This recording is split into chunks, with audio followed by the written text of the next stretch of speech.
Hi అండి. మనకి సగ్గుబియ్యం వల్ల అనేక రకాల ప్రయోజనాలు ఉన్నాయి.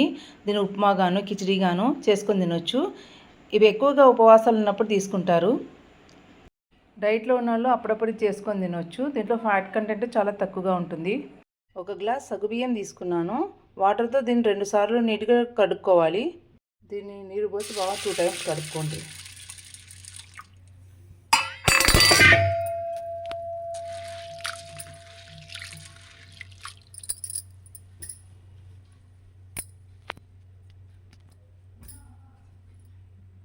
శుభ్రం చేసిన గ్లాస్ సగ్గుబియ్యానికి 2 గ్లాసులు నీళ్లు పోసి 4 గంటల పాటు నానబెట్టుకోవాలి.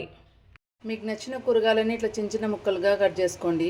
నేనైతే మిర్చి, ఉల్లిగడ్డ, వేయించిన వేరుశనగ, క్యారెట్, దోసకాయ, కరివేపాకు తీసుకున్నాను. తినే ఫుడ్ పైన మనకు అవగాహన ఉండాలండి. ఏది పడితే అది తినకూడదని నాకు ఈ మధ్యనే అర్థమైంది. మైదా ప్రోడక్ట్స్ తగ్గించండి. స్టవ్ మీద కడాయి పెట్టి కొద్దిగా ఆయిల్ వేసుకోండి. ఆయిల్ హీట్ అయ్యాక జీలకర్ర, ఆవాలు, పచ్చిమిర్చి, కరివేపాకు వేసి వేయించుకోండి.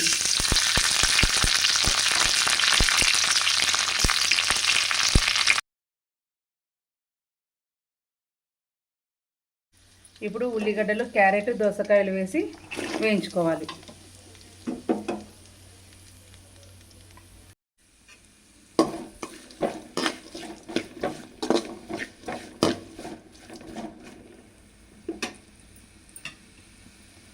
తర్వాత కొన్ని వేరుశనగ వేసుకోవాలి.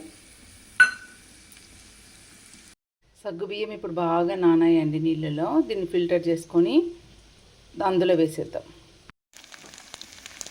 సగ్గుబియ్యం ఇది తర్వాతలో వేసేద్దామండి.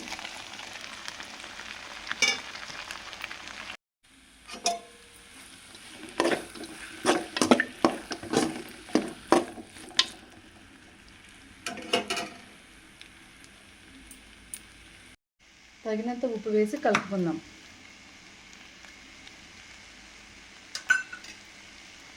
ఇవి మిక్సీ పట్టుకోవాలి. మిక్సీ వేసిన పొడిని దాంట్లో వేసి కలపాలి. గుడ్డల పొడిని కలుపుతున్నాం.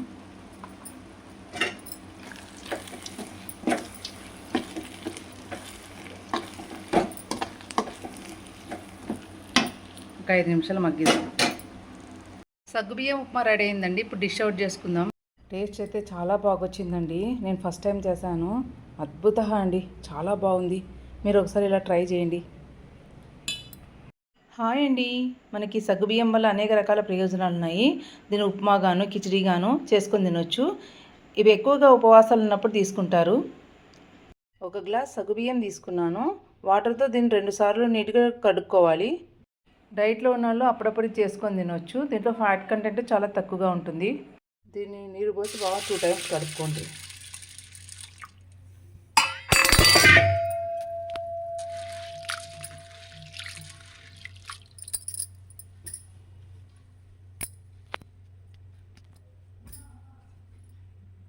శుభ్రం చేసిన గ్లాస్ సగ్గుబియ్యానికి 2 గ్లాసులు నీళ్లు పోసి 4 గంటల పాటు నానబెట్టుకోవాలి. మీకు నచ్చిన కూరగాయలని ఇట్లా చిన్న చిన్న ముక్కలుగా కట్ చేసుకోండి. నేనైతే మిర్చి, ఉల్లిగడ్డ, వేయించిన వేరుశనగ, క్యారెట్, దోసకాయ, కరివేపాకు తీసుకున్నాను. తినే ఫుడ్ పైన మనకు అవగాహన ఉండాలండి. ఏది పడితే అది తినకూడదని నాకు ఈ మధ్యనే అర్థమైంది. మైదా ప్రోడక్ట్స్ తగ్గించండి.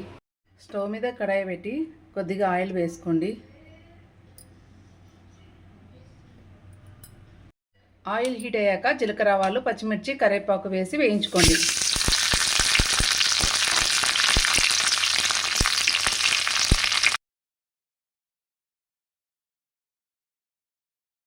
ఇప్పుడు ఉల్లిగడ్డలు, క్యారెట్, దోసకాయలు వేసి వేయించుకోవాలి.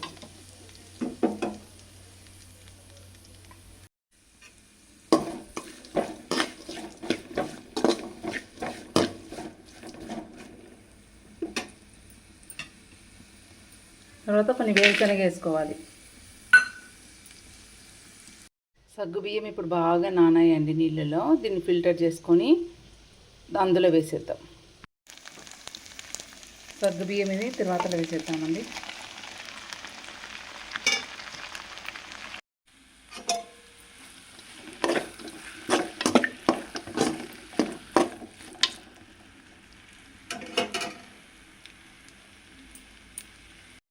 తగినంత ఉప్పు వేసి కలుపుకుందాం.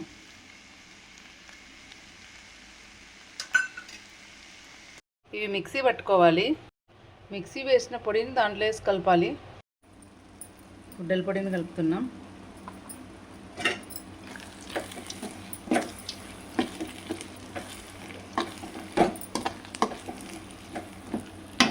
ఒక 5 నిమిషాలు మగ్గిద్దాం. సగ్గుబియ్యం ఉప్మా రెడీ అయిందండి. ఇప్పుడు డిష్ అవుట్ చేసుకుందాం. టేస్ట్ అయితే చాలా బాగొచ్చిందండి. నేను ఫస్ట్ టైం చేశాను. అద్భుతంగా అండి, చాలా బాగుంది. మీరు ఒకసారి ఇలా ట్రై చేయండి.